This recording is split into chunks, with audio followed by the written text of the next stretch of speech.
to hear about them from people who are already in love and to see them through the lenses of photographers who feel that deep connection as well.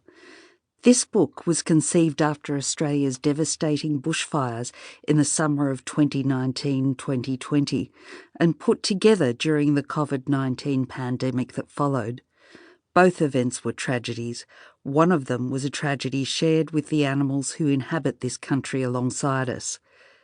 The bushfires were the latest in a string of insults to the environment that supports our wildlife. Habitat destruction, introduced species, and the warming oceans and more frequent natural disasters brought about by climate change are all sources of immense pressure and threats to their survival and ours. The fires were a call to action, underscoring the fragility of our precious ecosystems and what is at risk of being lost. We pulled this book together during the pandemic isolation period when people stuck at home longed to be outside again, surrounded by nature. Yet this period also gave many the opportunity to appreciate the nature that surrounds us. Birds, beetles and butterflies in our backyards and nature strips that we tend to overlook in the busyness of our daily lives. Animals Make Us Human has two goals. The first is to raise money for the Australian Marine Conservation Society and Australian Wildlife Conservancy, both of which do invaluable work for wildlife and habitat conservation. The second is to highlight the vulnerability of Australia's distinctive terrestrial and marine wildlife in the face of climate change and other threats. In this book, you will find a range of perspectives from professional wildlife researchers to well-known writers telling their stories of connection and reflecting on their relationship with nature. As you'll see, when people write about animals, their humanity, love and compassion come to the fore. We hope this book reminds you of what you love about our unique wildlife and inspires you to help protect it. This is why we are donating all proceeds from this collection to the AMCS and the AWC. Like us, the writers and photographers who have contributed were not paid for sharing their work.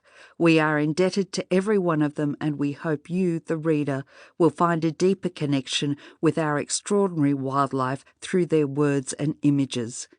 This audiobook was recorded during the COVID-19 pandemic, so some readers recorded their portions from their homes.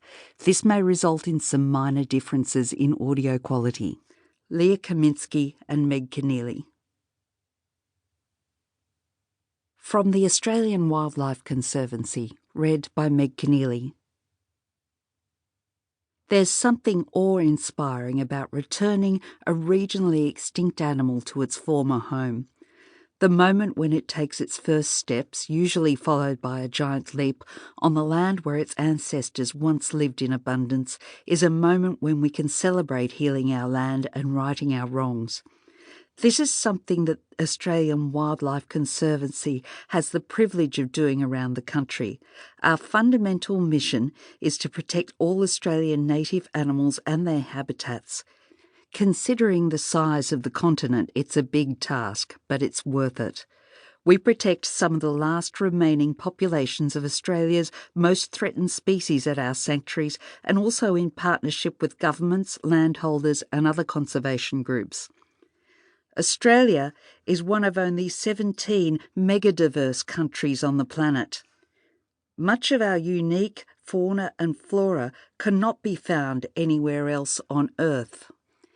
For tens of thousands of years, Indigenous Australians were custodians of this country, maintaining practices that ensured the survival of species such as the platypus, the numbat and the iconic koala. Today, unfortunately, we hold the record for the worst mammal extinction rate on the planet, and we have also lost and continue to lose many species of reptiles, amphibians, birds and plants. In the centuries since Europeans set foot in Australia, we have lost more than 30 mammal species. This extinction rate is not slowing down. Rather, it is accelerating. We now have 50 mammal species at risk of extinction in the coming decade. Once gone, they are gone forever. This extinction rate is largely driven by the influence